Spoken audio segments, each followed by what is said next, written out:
So over the years, as I'm sure you're well aware, Konami's made some interesting decisions in regards to its game's balancing. But sometimes you really just have to ask yourself, why? What is the reason or philosophy behind this? So for example, in Duel Links, we have burn damage that is halved, because our life points is halved, so whenever a burn card is added to Duel Links, its damage is halved. Makes sense, right? Makes perfect sense. A few years ago it wasn't like this, and this caused a ton of issues, so Konami implemented the change, and that made perfect sense. Introducing the Tax Dragon. Why is this not halved? I get the logistical reason of it's paying, so it's not technically burn damage. It's the same thing. It's the same philosophy sort of reasoning. It's taking your life points, so why isn't it halved? This card, I'm going to make a bold prediction. In less than a week, this card's going to be the most infuriating, most hated card in the entire game by the entire player base.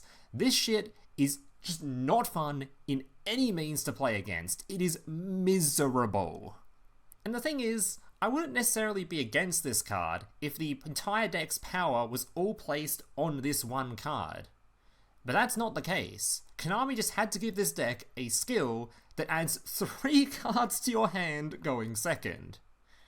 I hope you guys invested into your droplets, because not only are you going to need it for this guy, you're also going to need it for the untargetable, completely chain-blocked board nuke that ends on a 4000 attack body that's going to hit you in the face.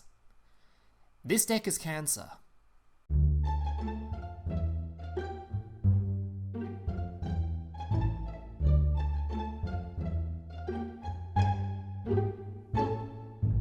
So here's today's deck list. But just a reminder before I get into the deck list, if you guys are enjoying today's video and want to see some more content just like this in the future and more deck lists from me in the future, please do leave a like and consider subscribing to the channel down below. Alright, let's jump into this deck list. Alright, so there are a lot of cards in this deck list, so let me give you a real brief rundown of the new cards, starting off with your Aliber. This card, when it's normal special summoned, search your deck for a spell and trap card, where there's a Despia card, and when it's in your graveyard, if one of your fusion monsters leaves the field, it can summon itself back and negate the effects of one of your opponent's monsters. Next we have your Dramaturge. This thing, when uses fusion material, summons itself back to the board, and when your opponent tries to summon something from the extra deck, you can negate one of your opponent's things. Alright, then we have your Ad Liptum. This thing, when it uses fusion material, you can summon back one of your cards from your graveyard or your banished pile, and when it's on the field, it can give a big attack boost to all monsters basically on the field. Alright, next up we have your Despian Comedy. This thing is basically just an anti-effect Veiler card. You play one of it, because if you've assembled all your combo pieces in your hand already, you just search for this with your skill, and all of a sudden you're safe to effect Veiler as well. Next we have your Despian Tragedy. This thing, when it's sent to the graveyard or banished, search your deck for a Despia monster, and when it's in the graveyard you can banish it to grab one of your spell and trap cards and reset it on the field. Next up we have the spell and trap cards, starting off with your Branded Opening. This is a quick play spell that when activated discards a card from your hand. Keep in mind it doesn't discard for cost, it's part of the effect, so it can trigger the effects of your Despian Tragedy and stuff like that. And then it summons a Despia monster from your deck to your field or adds it to your hand. Now keep in mind, after using this card's effect, you're locked into fusion summoning for the turn. Very important, because you can't use this as a combo starter and then go into your Condemned Dark Lord to search for your Dark Lord monster, which will make sense during the replays. You'll see why you normally search for this card, but you won't be able to do it if you use this thing as your first search. Keep that in mind. Alright, then we have Brandon Red. This thing, you activate it, grab one of your dudes from your graveyard, add it to your hand, conduct a fusion summon. Pretty simple, but that monster can't attack directly on that turn. Then we have your Despia Theatre of the Branded. This thing on the field can let you do a fusion summon using it, and has another effect where if a non-fairy fusion monster leaves the field, you can summon back a level 8 or higher fusion monster in your graveyard. Very strong effect. Alright, then we have the extra deck. We've got your Tax Dragon. Whenever your opponent tries to activate a card, they lose a bunch of life points. Really cringe. It can also just summon itself back from the graveyard. This card should never have been added to the game. Next up we have this dude. This dude just reduces your opponent's attack. That's pretty much what he's there for. And then we have your Despia blah blah blah blah blah blah. This thing has an effect. I've yet to summon this thing though, so you can read that one yourself. As for the rest of the deck list, it's all just your combo pieces and board breakery stuff, which you'll see plenty of during the gameplay portion anyway, so without further ado, let's just show you some gameplay. Alright, so today I've got 5 replays to share with you guys. You're only going to need to see 5 replays, because once you've seen them, you'll understand just how disgusting this deck is going to be. Alright, so let's get into it. So if you guys are wondering about win rates and stuff, I took this thing straight into King of Games, was no issue whatsoever climbing into COG, and inside of COG, I had a very, very decent win rate. Most of my losses were just either losing to something like a window blowout because I didn't have didn't have an eclipse or a droplet, or I just lose because my brain is tiny and I lose to timer and stuff. Typically, if you put this in the hands of someone that's really good, it's going to do really, really well. I'll be very surprised if you don't see this in tournament play or inside of KC Cups and stuff like that. It's going to be a meta deck, for sure. It's already won some tournaments. It's already insane. Not only has it won some tournaments, people have been showing off tons of different builds, including one where the entire goal is you activate the Sky Striker card that makes your card immune to card effects and immune to being destroyed by battle, and you use that on your Tax Dragon and you say, alright, good luck playing the game. Yeah, it is certainly something. Anyway, let's check out this replay. So, fast forward the Shadow's turn. You've seen plenty of these guys by now. Alright, Abyss Dweller is actually really nasty versus this deck, but unfortunately, we can't use Droplet on it, because we need to save that for the Winder, otherwise we can't really play the game either. So, we're gonna let the Dweller resolve and Droplet the Winder. Alright, activating my skill, sending a card to graveyard, adding the fusion spell to hand. Unfortunately, we did actually already have the field spell on hand, so we didn't get to add an extra card to hand because, you know, only adding 2 cards to hand with a skill instead of 3 is such a downside. But adding a free card to hand anyway. Fusion summoning, of course, using the Schism in response. I think this is probably a bad-ish matchup, sort of, for this deck, considering Winder being changed in response means you can't fusion summon anything, or you can't summon anything for the rest of the turn. But you do get your board nuke still, so maybe it's not too bad. He's gonna try to use the Knighted. We've got the Droplet. God. The fact that not only this thing is untargetable, so your opponent can't activate things like a Chalice or a Book of Moon, or not you would use a Book of Moon, but some sort of target negate effect on it, and it's normally chain blocked by Abyss Dweller. This thing is just, it's going to nuke the board most of the time, and even if they have like a Droplet or an Eclipse, if they don't chain a specifically discarding a spell card with a Droplet, you can Eclipse your card, you can Droplet remove your card, and their field is still disappearing. This board nuke is disgusting. That's why I'm playing so many copies of Dark Lord and the 3 copies of the Searcher, because if this is in your opening hand going second, you're just happy about it. Alright, Brandon in red. Tax Dragon. And now with 2,000 life points, yeah, he's not going to have a very good time. Alright. So I didn't actually fusion summon this during my own turn, by the way, because of course you can't attack directly with the card you summoned Brandon in red, so I wouldn't be able to hit him in the face anyway, so there wasn't much point. It would just give him an extra deck monster for his Shadow fusion.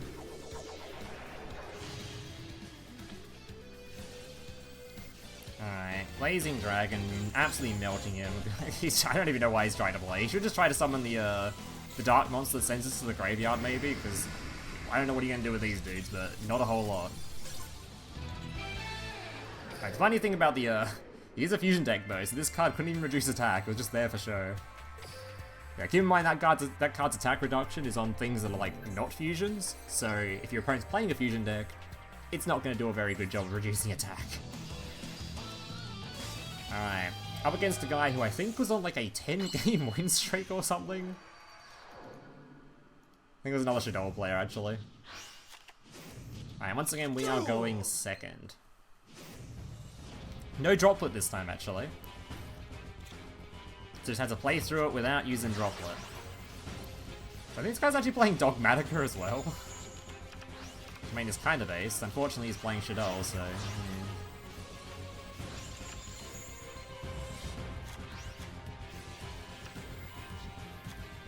Read up. Get to the point, buddy. Alright. So once again, adding this to hand, using my skill, adding another card, sending a card, adding Theater. And I opt to use the quick play spell here. I was using beforehand, I think even in the last replay, you saw me use Theater. I've decided it's probably best not to use Theater, because if one of those set cards is MST, they just negate it, and that feels pretty bad. So it's probably better to use the Brandon in red first. He doesn't chain Winder to this either. I guess he wanted to use the trap card effect to send my dude to the graveyard, but I mean, that gives me an extra special summon for the turn, so I'm kind of thankful for it.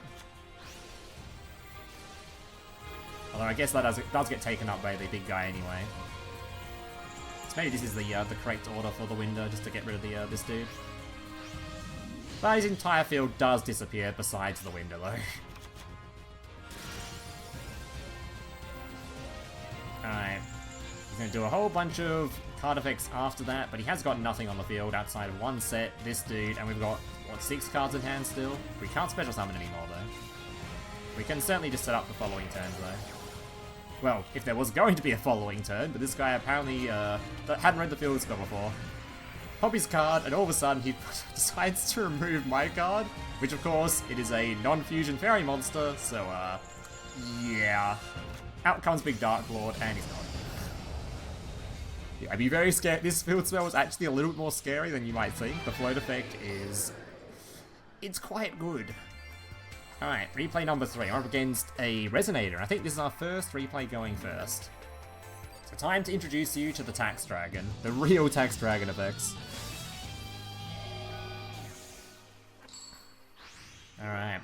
So this deck is a 1-card combo, and there's 3 cards in your deck that set it up. And there's plenty of like 2-card combos that also do it as well. And if you ever open like the Dark Lord monster, you don't even need to have like the 2-card combo. You just need to set up Tax Dragon and basically pass with the Brandon Red on field, which is what you do anyway, but you can do it as part of the 1-card combo. Alright, so fusion summoning using your Dramaturge and your Despian Tragedy. Typically, if you have either of these 2 in hand, or you have this card in hand, it's 1-card combo into what you're about to see, because you just fusion summon out your Tax Dragon, you get your Search, you get a special summon back. Those 2 monsters then become the Link. Oh, sorry, the monster you search for becomes the Link. Making the Condemned, discard a card. In this case, I'm going to discard the opening, so I want it in graveyard anyway, and passing the turn. So keep in mind, by the way, with the opening, you notice I didn't use it at the start of that turn for a search or anything, because it locks you out of fusion summon, or locks you into fusion summoning, so I wouldn't have been able to go into this to search for the big Dark Lord, which I need for my combo. Alright, so my opponent's going to start by, of course, negating the Tax Dragon. He does have to pay a little bit for it, at least. But thankfully for me, his negate is only temporary. Brandon in red, going to be nuking the entire field. Probably should summon this in attack position, not defense, but whatever. And now the Tax Dragon is live, so good luck playing the game.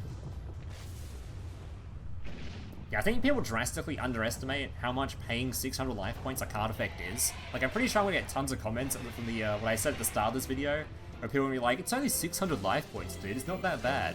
Just watch. This guy's just trying to play the game. He's not even doing anything too insane, but he's... oh, one more card effect, and it's over.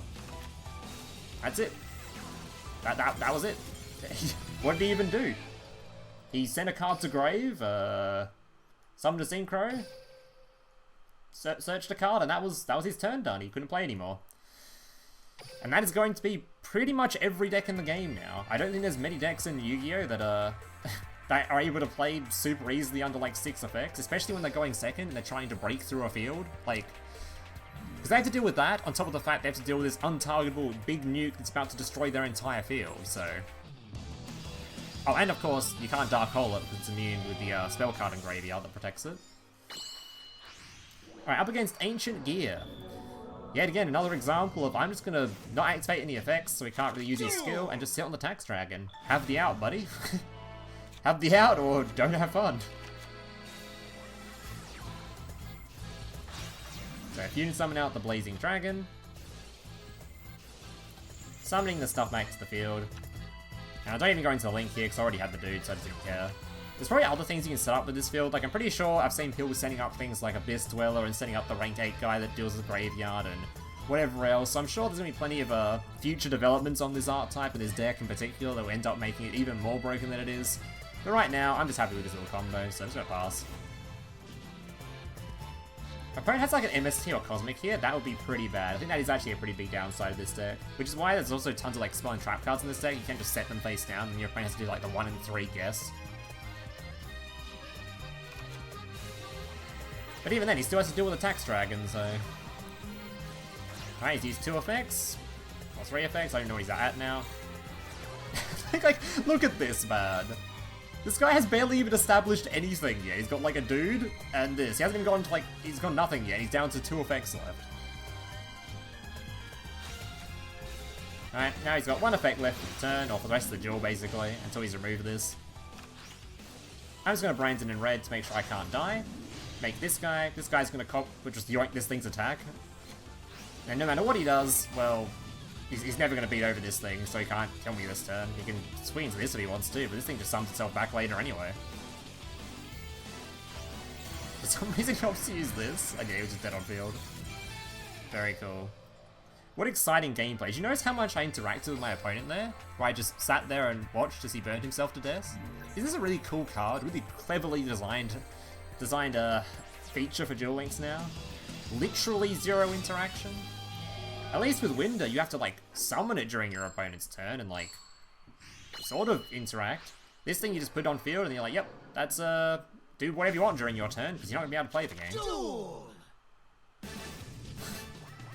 Yeah, it should have been half when it's added. I don't know why they did this. Skill is bonkers enough anyway. Deck would have been fine with it being halved. Alright, so up against a Sky Striker player. So fun fact about Sky Strikers, they still face the same sort of big issues that they've always faced. None of the new support sort of fixed that. I guess the Kaiju sort of helped actually, maybe? I don't think the Kaiju's a target effect, I think it's just a tribute. But the rest of the art type, it's all still does the same shit. If you summon a big untargetable body, they can't really deal with it very easily. It's very hard for them to remove an untargetable dude. So you just summon the 4000 attack guy in this deck. Lucky for him, I didn't actually draw the Dark Lord this time, so I couldn't set up the big Dark Lord board nuke. So, also he has got the, because we saw him search for it, we know one of the face downs is the graveyard thing. We know he's got this thing set, and we know the other one is probably this card that he also has grabbed back at some point. I think he searched for it at some point. Wait, I'm pretty sure I remember seeing him grab it. Yeah, there we go, he grabbed it. So we know the two cards that are set, so we know, yeah, we can't really use Brandon in red here until he tries to use that card, so we're just going to do our standard fusion summon and just beat over this thing. Theater, going to be summoning out your first Dark Lord, summoning back your dude, summoning back your other dude, activating the effect to search for a card. Droplet, going to be negating this so we can take even more damage, we just swing into it.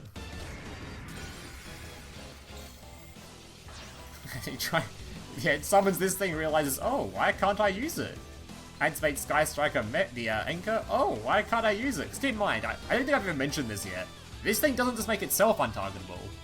All your fairies can't be targeted. And these dudes are all fairies, so... Bit rough there, buddy. Now, he was already dead on field, I could just let this resolve, but you know what? He's going to try to still slay out my graveyard. I'm going to grab that back. And summon Attack Dragon as well, just because, you know, rub some salt into the wound. Yeah, he's dead. And yeah, that's this deck list in a nutshell. So if you enjoyed this video, remember to leave a like, subscribe, all that kind of stuff. I think this deck should never have been added to the game. It is miserable to play against, so that's my opinion. Thank you guys for watching. Hope you see you in the next one. Laters.